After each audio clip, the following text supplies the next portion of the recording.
इस कहानी के आगाज में हम एक अजीब सी रोशनी को देखते हैं जो कि एक फार्म हाउस पर पड़ रही थी। सुबह होते ही फार्म का ऑनर बेल बजाता है और अपने बेटों को बुलाता है। वो सब देखते हैं कि उनके फसल मुकम्मल तौर पर तबाह हो चुके हैं। फार्म का ऑनर अपने तीनों बेटों से कहता है कि अब से तुम तीनों फार्म का ख्याल रखोगे। सबसे छोटे बेटे का नाम जॉन होता है और उसके दोनों भाई उसको अकेले ही पहरादारी करने का कहते हैं। जॉन अकेला ही पहरादारी करने के लिए तैयार हो जाता है। अब हम देखते हैं कि रात का वक्त है और जॉन अकेला बैठा होता है। अचानक उसे कुछ आवाज़ सुनाई देती है। वो जैसे ही उस तरफ जाता है तो वो दिखता है एक बहुत बड़ा सा वाइट कलर का घोड़ा होता है। जॉन उस घोड़े को देखकर हैरान रह जाता है और फिर वो जैसे उसे पकड़ने की कोशिश करता है तो घोड़ा आगे भागना शुरू कर देता है। अब जॉन घोड़े को पकड़ने की कोशिश में खुद भी उसी के पीछे भागना शुरू कर देता है। घोड़ा भागते भागते एक खाई में जाकर गिर जाता है।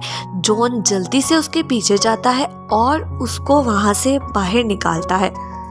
अब जॉन देखता है कि घोड़े की आंखों में आंसू होते हैं, तो जॉन उससे कहता है कि तुम मुझसे प्रॉमिस करो कि अब के बाद तुम हमारे खेतों में नहीं आओगे। वो उससे प्रॉमिस करता है और फिर वहां से वापस चला जाता है। अब जॉन को फिर से आवाज़ें सुनाई देती हैं। वो जल्दी से उस तरफ जाता है तो देखता है कि वहाँ पर दो घोड़े बंधे हुए होते हैं। इससे पहले कि जॉन उन्हें कुछ कहता, जॉन देखता है कि वहाँ पर एक छोटा सा घोड़ा भी मौजूद होता है। वो बताता है कि मेरा नाम फॉल है। कल तुमने जिस घोड़े की मदद की थी वो मेरी माँ थी और वो तुम्हारी नेकी पर बहुत ज़्यादा खुश है। इस वजह से उन्होंने गिफ्ट के तौर पर ये दो घोड़े भिजवाए हैं। फॉल की बातें सुनकर जॉन बहुत ज़्यादा खुश हो जाता है। इतने में जॉन को अपने फादर की आवाज़ सुनाई देती है। वो जल्दी से उनके पास जाता है और उनकी बात सुनकर उनको वहीं से वापस भेजने की कोशिश करता है ताकि वो घोड़े ना देख पाएं। अब जॉन फॉल पर बैठकर सारे फॉर्म्स की सैर करता है। काफ़ी दूर जाकर फॉल सीटी बजाता है और वो दोनों घोड़े जो कि फॉर्म में खड़े हुए थे वो दोनों भागकर वहां आ जाते हैं। अब जॉन फॉल को लेकर उन घोड़ों को बेचने के लिए मार्केट ले जाता है। मार्केट में सभी लोग उन घोड़ों को देखकर बहुत ज़्यादा खुश होते हैं। मार्केट में सभी लोग घोड़ों को खरीदना चाह रहे थे, मगर जॉन वो किंग को ही बेचना चाहता था। फॉल जॉन से कहता है कि वो ये घोड़े एक बूढ़े आदमी को बेच दे, मगर जॉन उसकी बात नहीं मानता और वो किंग को ही बेचना चाहता है। किंग जब घोड़े देखते हैं, उन्हें पसंद आते हैं, वो खरीदने लगते हैं तो उनका मशीर उनसे कहता है कि ये चोरी के घोड़े लगते हैं, इस वजह से आप फ्री में ही ले लें। अब किंग ये बहाना बनाकर फ्री में ही दोनों घोड़े उससे ले लेते हैं। फॉल जॉन को डांटता है कि तुमने मेरी बात क्यों नहीं मानी। मैंने तुम्हें कहा था कि ये बूढ़े आदमी को बेच देते हैं, मगर तुमने जिद क्यों की थी। अब वो जॉन को उदास देखकर उदास हो जाता है।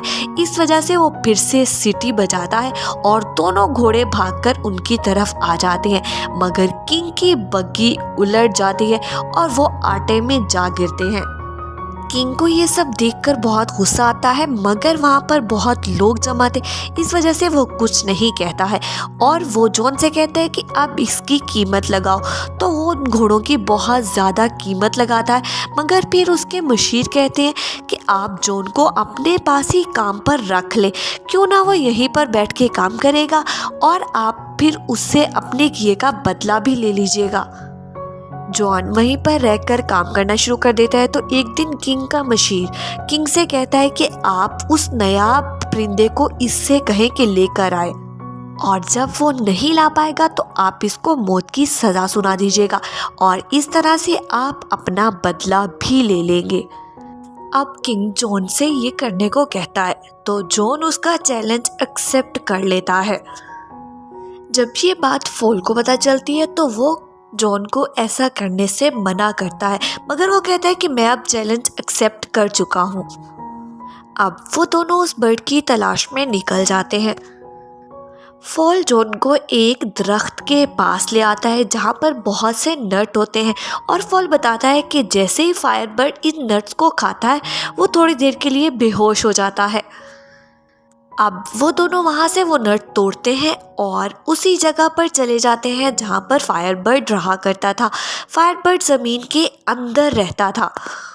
वो नट्स को फेंकते हैं और फिर उसके बाहर आने का इंतज़ार करते हैं। फायरबर्ड जैसे ही उन नट्स की खुशबू सूंघता है तो वो जल्दी से बाहर आ जाता है। फायरबर्ड नट्स को खाता है और साथ ही बेहोश हो जाता है। ये दोनों उसे पकड़ने ही वाले होते कि वो उसे फिर से होश आ जाता है। अब वो इन दोनों के पीछे भागना शुरू कर देता है और इस तरह भागने की वजह से पूरे आयरलैंड में आग लग जाती है। अब फायरबर्ड इनको पकड़ने ही वाला होता है कि फॉल जल्दी से उसके पास मौजूद एक नट उसकी तरफ फेंक देता है। वो जैसे ही उस नट को खाता है वो फिर से बेहोश हो जाता है। अगली सुबह हम देखते हैं कि उन्होंने फायरबर्ड को पकड़ लिया था, मगर जैसे ही जॉन फायरबर्ड की तरफ देखता है तो उसकी आंख से आंसू गिर रहे होते हैं।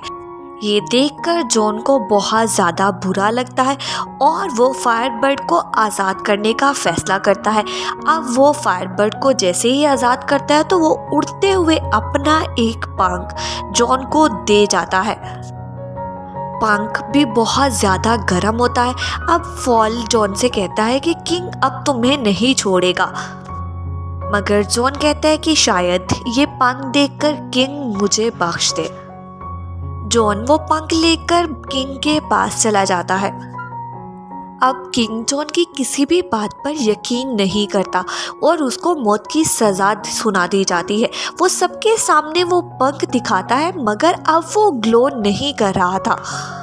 जॉन को मौत की सज़ा देने ही वाले होते हैं कि इतने में फायरबर्ड वहाँ पर आ जाता है और सभी लोगों को जॉन की बातों पर यकीन आ जाता है। अब सब लोग जॉन की हकीकत को मान जाते हैं। ये देखकर किंग को जॉन को प्रमोशन देना पड़ जाती है बजाय मौत की सज़ा के।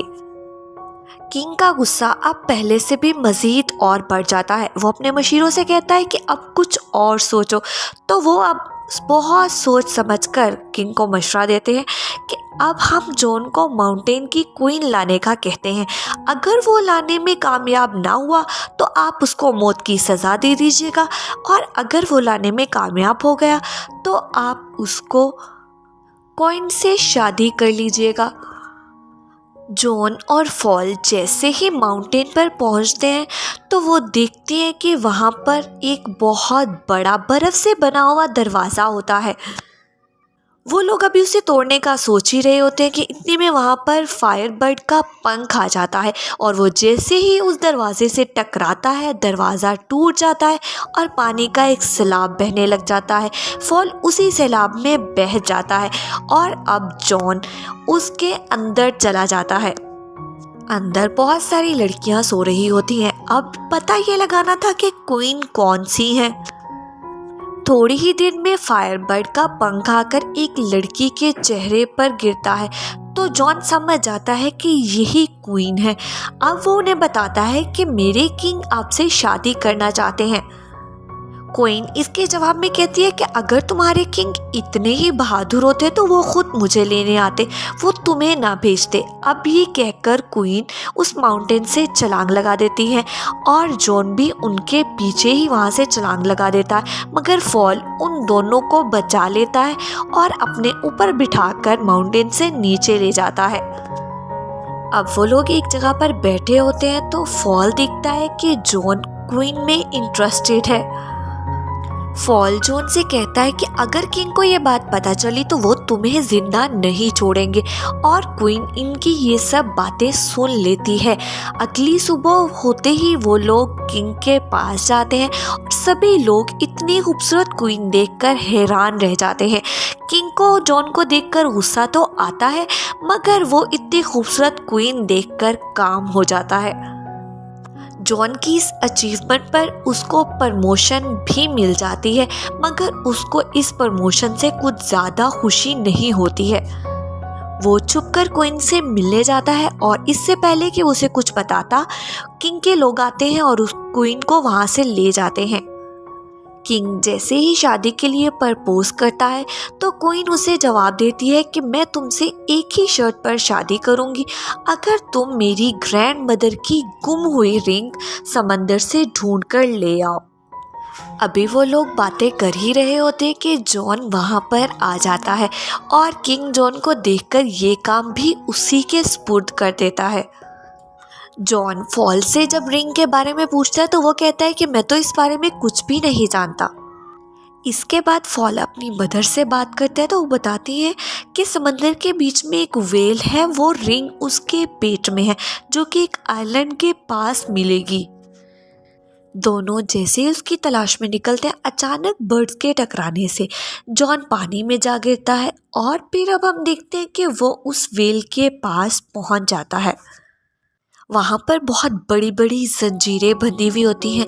जब जॉन बाहर आता है तो फॉल उसे बताता है कि ये सारा जजीरा ही वो व्हेल है जिसके बारे में उसकी मदर ने बताया था। जॉन व्हेल से पूछता है कि तुम्हारे साथ ऐसा किसने किया, तो व्हेल बताती है कि मैंने कुछ बोट्स को निगल लिया था और फिर सेलर्स ने सजा के तौर पर मुझे यहाँ पर बांध दिया है। और वो व्हेल कहती है कि अब मैं अपनी गलती को सुधारना चाहती हूँ। अब जॉन प्लान बनाता है कि अगर उस व्हेल को छींक आ जाए तो वो रिंग बाहर फेंक देगा और वो दोनों उसकी नाक में चले जाते हैं और उसको टिकल करने लग जाते हैं। ऐसा करते ही व्हेल को बहुत जोर से छींक आती है और वो सभी शिप्स बाहर फेंक देती है। ये करते ही व्हेल पानी में वापस चली जाती है। अब जॉन को याद आता है कि उसने तो रिंग निकलवानी थी, मगर वो ये सोचकर उदास हो जाता है कि व्हेल जा चुकी है। अचानक से एक केकड़ा रिंग लेकर बाहर आ जाता है और वो जॉन को बताता है कि व्हेल ने ये रिंग आपके लिए भिजवाई है। जैसे ही वो दोनों वापस पहुंचते हैं तो वो देखते हैं कि फायरबर्ड को किंग ने उनकी बिल्डिंग के साथ बांध दिया है। रिंग देखते ही क्वीन समझ जाती है कि जॉन उसके लिए कुछ भी कर सकता है। अब हम देखते हैं कि अचानक से किंग का मशीर उन दोनों को वहां पर देख लेता है। वो समझता है कि जॉन एक मॉन्स्टर है। वो जल्दी से उसको पकड़ने के लिए भागते हैं तो उनकी आवाज की वजह से किंग की आंख खुल जाती है।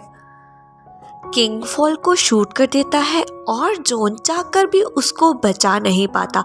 अब किंग ये ऐलान करता है क्वीन को किडनैप करने की सजा के तौर पर उसको जॉब से निकाला जाता है और कुछ ही दिनों में उसको सजाए मौत दी जाएगी। अब क्वीन फॉल से मिलने के लिए जाती है और उसको बताती है कि उसकी एक आइडिया की वजह से जॉन की जान खतरे में है। क्वीन डिमांड करती है कि किंग को 3 तरह के टब में नहाना पड़ेगा। पहला खोलता हुआ पानी, दूसरा बर्फीला पानी और तीसरे टब में उबलता हुआ दूध। और वो कहती है कि ऐसा करने से आप जवान भी हो जाएंगे। किंग का मशीर कहता है कि पहले ये सब जॉन पर ट्राई कर लिया जाए।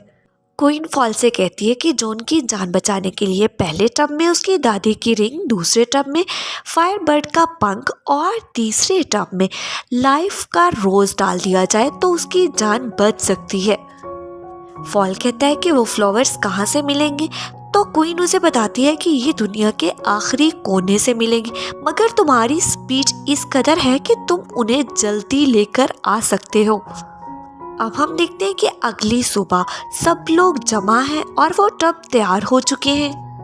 अब किंग अनाउंस करता है कि ये जॉन को दिया जाने वाला दूसरा मौका है। वो इस कदर रहम दिल है कि वो जॉन को सजाए मौत नहीं देना चाह रहा।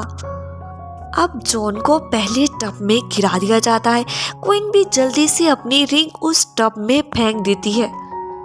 जॉन बहुत आसानी से उस टब से बाहर निकलता है और दूसरे टब में जा गिरता है। ये देखकर फायरबर्ड चिल्लाने लग जाता है और उसका एक पंख उस टब में आकर गिर जाता है और जॉन बआसानी उस टब से बाहर निकलता है और तीसरे टब में जा गिरता है। दूसरी तरफ हम देखते हैं कि फॉल उस फ्लावर के बहुत करीब पहुंच चुका है, मगर उसे पता चलता है कि जो भी उस फ्लावर को तोड़ेगा उसकी वहीं पर डेथ हो जाएगी। वो कुछ भी सोचे बिना फ्लावर को तोड़ लेता है। सभी लोग अब समझते हैं कि शायद जॉन की डेथ हो चुकी है। वो वहाँ से जाने ही वाले होते हैं कि अचानक से फ्लावर उस टब में आ गिरता है और जॉन आसानी उस टब से बाहर निकल आता है। ये सब देखकर किंग भी पहले टब में छलांग लगा देता है।